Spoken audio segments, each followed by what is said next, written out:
Solène, bienvenue à Balma au jardin Périole.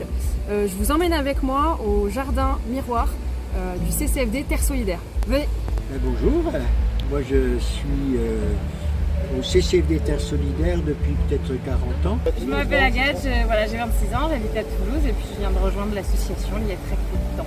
Je m'appelle Léa, je suis bénévole au jardin miroir du CCFD. Moi c'est Amandine, je suis aussi bénévole.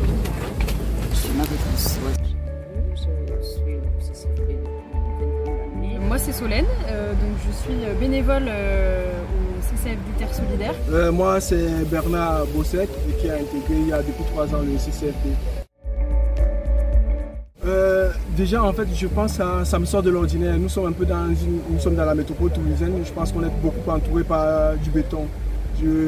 Ce jardin me permet de me rapprocher de la terre. Il y a plein d'expériences formidables qu'on peut faire. Moi j'aime le nature. Je viens ici parce que là j'ai envie de rendre mon temps libre, utile, surtout pour une cause comme l'écologie qui est importante à mes yeux et le jardinage qui est une activité que j'aime bien, donc ça combine hobby et en même temps cause que j'aime défendre. Je fais un master transition écologique et solidaire. Voilà, donc ma volonté première de rejoindre cette association, c'était d'allier un petit peu théorie et pratique dans les pratiques d'agroécologie. Ça donne du piment à la vie. Pour voir comment les choses se font. Et moi aussi pour voir comment les choses se font, apprendre des choses en fait, apprendre plus de choses sur comment produire des aliments. L'ambiance est chouette. Ouais. On apprend pas mal de trucs. Vraiment. En plus, la verdure, voir les choses en vrai, la convivialité, c'est super. Et découvrir comment les trucs se plantent, comment les choses se font. Pouvoir travailler justement la terre et apprendre des bonnes pratiques justement pour cultiver son potager, être en autosuffisance, tout ça. Donc voilà. J'apprends plein de choses et entre autres toutes les semences qui viennent de tous les pays du monde. Les patates douces. Les plantes d'Afrique, parce qu'ils font les arachides et le maïs. Et moi c'est le lablab qu'on a planté là en semis.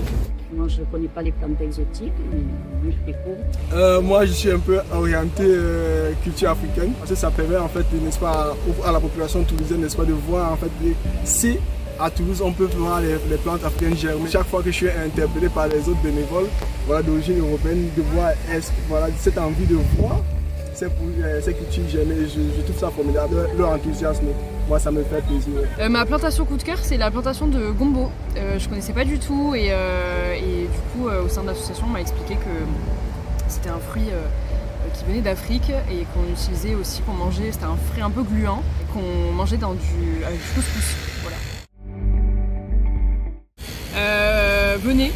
Venez parce que c'est trop cool, il y a une très bonne ambiance entre bénévoles, on se partage plein de conseils et au-delà de ça, juste travailler la terre avec un beau temps comme ça, c'est hyper agréable. Voilà, surtout quand on est jeune, ça nous permet de décrocher aussi un petit peu des écrans et reconnecter à la terre, donc c'est hyper important et encore une fois c'est une trop bonne ambiance, donc foncez. Venez au CCFD, on voit les choses différemment, on apprend beaucoup de choses. C'est un message d'espoir et d'espérance. Chaque jour, à travers la télé, on est un peu confronté à tout ce qui est réchauffement climatique. C'est pour ça que j'interpelle en fait, n'est-ce pas, de la population toulousaine, n'est-ce pas, de nous rejoindre parce qu'en fait, là, ils comprendront, voilà, ceux qui veulent, n'est-ce pas, s'engager, n'est-ce pas, à la défense de la nature, de savoir qu'il y a un jardin quelque part où on élabore, n'est-ce pas, des techniques, on élabore des initiatives qui permettent, n'est-ce pas, de se projeter dans un monde meilleur. Venez. On vous attend. On vous attend, c'est super. On apprend plein de choses. Vous allez faire des coupes, hein. Censure, hein.